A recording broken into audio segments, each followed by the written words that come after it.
سب سے پہلے حجاج ابن یوسف اور اس کا باپ جو تھا یوسف، اس کا تعلق تھا، خصوصی تعلق تھا مروان کے ساتھ، مروان ابن حکم۔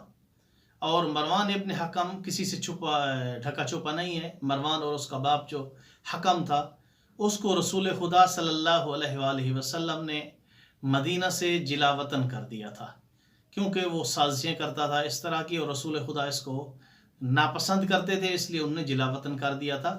حضرت ابو بکر کے دور میں بھی وہ حکم جو تھا مروان کا باپ، وہ جلا وطن رہا، اور اس کے بعد جب حضرت عمر کا دور آیا اس وقت بھی یہ جلا وطن تھا، لیکن جب حضرت عثمان کی خلافت آئی اس وقت حضرت عثمان نے مروان کو بلایا اور اس کو اپنا داماد بنا لیا اور اپنی بیٹی کا رشتہ دے دیا۔ اور بنو امیہ کی جو حکومت تھی، جس کی ابتدا معاویہ سے ہوئی تھی، معاویہ تھا، معاویہ کے بعد یزید آیا، یزید کے بعد یزید کا بیٹا تھا جو چند دن رہا، اور یزید کے بیٹے کے بعد حکومت اسی مروان کو مل گئی تھی۔ جو حجاج تھا نا، وہ اس مروان کے ساتھ اس کے اچھے تعلقات تھے۔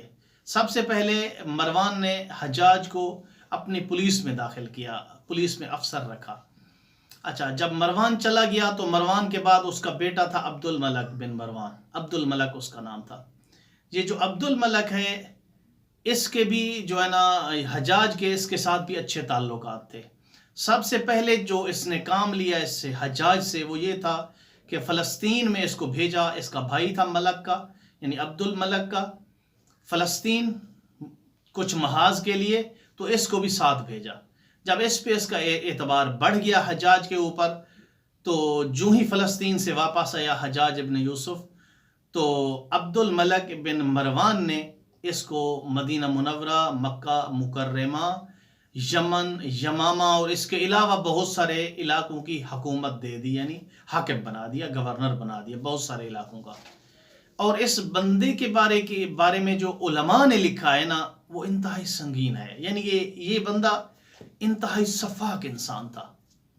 یہ نہیں کہ کوئی انسان غلطی کرے اور اس کو قتل کرے یا سزا دے، نہیں، اس کا جو مزاج تھا نا، وہ ایک قاتلانہ مزاج تھا۔ ایک مرتبہ عمر ابن عبدالعزیز، بنو امیہ کا جو خاندان ہے، یہ جو حکومت چلی آئی ہے، اس میں جو یہ عمر ابن عبدالعزیز ہے، یہ انتہائی نیک انسان تھا۔ یہ عمر ابن عبدالعزیز ایک بار کہتا ہے کہ پوری دنیا کے سفاک اکٹھے کیے جائیں، سفاک جرنیل، ظالم جرنیل اکٹھے کیے جائیں، چاہے مسلم چاہے غیر مسلم، اور ہمارے پاس اکیلا حجاج ابن یوسف ہے، وہ کافی ہے۔ یعنی اس قدر ظالم انسان تھا یہ، اور اس کا جو عقیدہ تھا وہ انتہائی فاسقانہ تھا۔ یعنی اسلام فقط دیکھنے کی حد تک تھا اس بندے کے بارے میں۔ علامہ مسعودی نے لکھا ہے کہ یہ بنو امیہ کے حکماء کو جو ہے نا انبیاء سے افضل سمجھتا تھا، اور حتیٰ رسول خدا صلی اللہ علیہ وآلہ وسلم سے بھی بنو امیہ کے جو حاکم ہیں ان کو یہ افضل تصور کرتا تھا۔ یہ اس کے عقیدے کی کنڈیشن تھی۔ اور اس کے علاوہ انہوں نے بہت زیادہ قتل عام کیا تھا مسلمانوں کا، شیعوں کا تو کثرت سے کیا، سادات کا بھی کیا۔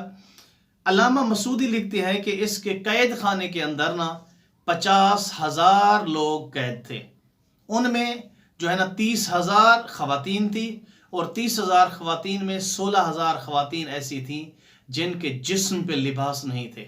اس کے جتنے بھی قید خانے تھے، سب قید خانوں کے اوپر چھت نہیں تھی۔ ایک واقعہ ملتا ہے اس کے بارے میں کہ اس کا ایک قید خانہ تھا، اس کے اندر کسی ماں کا ایک نوجوان لڑکا قید ہوا۔ کچھ دنوں کے بعد، تھوڑے ہی عرصے بعد، جب ماں اس کو ملنے آئی تو کہا میرا بیٹا میرے پاس لے آئے۔ تو جو دروغہ تھا قید خانے کا، وہ اس لڑکے کو لے گیا اس کی ماں کے پاس، اس نے پہچاننے سے انکار کر دیا۔ یعنی اس قدر دھوپ کی وجہ سے اس کا چہرہ سیاہ ہو چکا تھا۔ جب اس ماں کو پتا چلا کہ یہ بیٹا آپ کا ہے، تو اتنا روئی کہ وہ وہیں پہ کیا ہو گئی، اس کی وفات ہو گئی۔ اس قدر ایک شفاق انسان تھا۔ اور رہ گئی بات اس کی کہ اس نے سندھ کو فتح کیا، یعنی اس نے محمد ابن قاسم کو بھیجا تھا۔ دیکھیں، جو اپنے علاقے میں، جو اپنی سلطنت میں، اپنی حکمرانی میں اس قدر ظالم ہو، اور مولا علی اور اہل بیت کے اوپر تو یہ یعنی سرعام سب و شتم کرتا تھا، نعوذ باللہ یہ لعنت بھیجتا تھا، یہ اس کی کنڈیشن تھی۔ یعنی اپنی حکومت میں وہ جو اس قدر ظالم تھا، وہ کیسے کہا جا سکتا ہے کہ اس نے محمد بن قاسم کو بھیجا اور اسلام کے نام پہ بھیجا، یہ سب کیا غلط باتیں ہیں۔ ہاں اس نے بھیجا ہے لیکن اپنی حکومت کے لیے بھیجا ہے، اس کا مقصد یہ نہیں تھا کہ اسلام کا پرچار ہو، اسلام کی کیا ہو وسعت ہو، نہیں، اس سے اس کا کوئی سروکار نہیں تھا، بس اس کی اپنی چودراہٹ تھی اور اپنی کرسی تھی، اس لیے اس نے محمد بن قاسم کو بھیجا جو اس کا بھتیجا تھا۔ جب محمد بن قاسم سندھ میں آیا، اس نے راجہ دہر کے ساتھ جنگ کی، اور اکثر اس کی جو اس کے جو مظالم ہیں یہ سادات کے اوپر ہیں۔ اکثر سادات نے عراق اور ان علاقوں کو چھوڑ دیا تھا، افغانستان، ایران، پھر پاکستان کی طرف، ان علاقوں کی طرف لوگوں نے ہجرت کرنا شروع کر دی تھی ان کے مظالم کی وجہ سے۔ جب محمد ابن قاسم واپس گیا تو اس وقت یہ فوت ہو چکا تھا، یعنی حجاج واصل جہنم ہو چکا تھا۔ جو ہی محمد بن قاسم وہاں پہنچا، اپنے علاقے میں عراق میں پہنچا، تو وہاں پر جو والی مدینہ تھا اس وقت، جو والی تھا وہ صالح بن عبد الرحمن تھا۔ انہوں نے اس کو گرفتار کر لیا، اس محمد بن قاسم کو، کیونکہ وہ ان کے کرتوت جانتا تھا، حجاج ابن یوسف کے، ان کے بھتیجے کے، سب کے کرتوت جانتا تھا، اور جتنا بھی سارے قید میں لوگ رکھے ہوئے تھے سب کو انہوں نے رہا کر دیا اور محمد بن قاسم کو قید میں ڈال دیا، اور وہیں پہ محمد بن قاسم کی وفات ہو گئی اس کے قید خانہ میں، انہی جرائم کی وجہ سے جو جرائم انہوں نے سادات کے اوپر کیے تھے اور مسلمانوں کے اوپر کیے تھے۔ دیکھیں آج کل ہماری یہ سلیبس کا حصہ ہے، محمد بن قاسم، حجاج ابن یوسف، یہ پتہ نہیں کون لوگ ہیں جو یہ سلیبس بناتے ہیں۔